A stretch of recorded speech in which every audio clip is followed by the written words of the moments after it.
பில்லி சூனியம் வைத்து விடுவதாக சின்னத்திரை நடிகரை மிரட்டிய பெண் ரசிகை வீட்டின் முன்பு குங்குமம் தடவிய எலுமிச்சை பழத்தை வைத்து சென்ற சம்பவம் நடிகரை அதிர்ச்சியடைய வைத்திருக்கிறது. செல்ஃபி எடுக்க மறுத்த விவகாரம் நடிகருக்கு பில்லி சூனியம் வைக்கும் அளவிற்கு சென்றது ஏன்?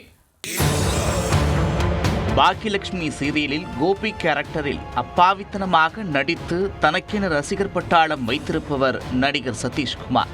இவரது பாக்கியலட்சுமி சீரியலில் பாக்யா, ராதிகா என இரு மனைவிகளுடன் படாத பாடுபடுகிறார்.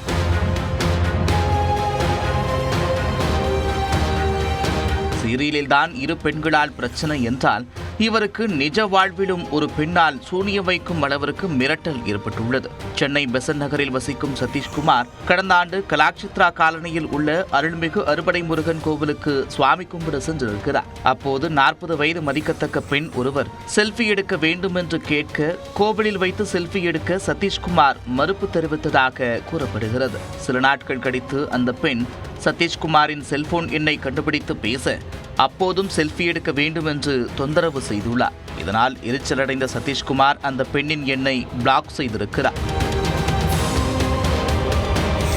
அடுத்த சில நாட்களில் சதீஷ்குமாரின் வீட்டை கண்டுபிடித்து நேரடியாக சென்ற அந்த பெண் தன்னுடன் செல்ஃபி எடுக்காவிட்டால் பில்லி சூனியம் வைத்து விடுவேன் என்று மிரட்டியிருக்கிறார். அதோடு நிற்காமல் குங்குமம் தடவிய எலுமிச்சம்பழத்தை சதீஷ்குமாரின் வீட்டின் முன்பு வைத்து சென்றுள்ளார்.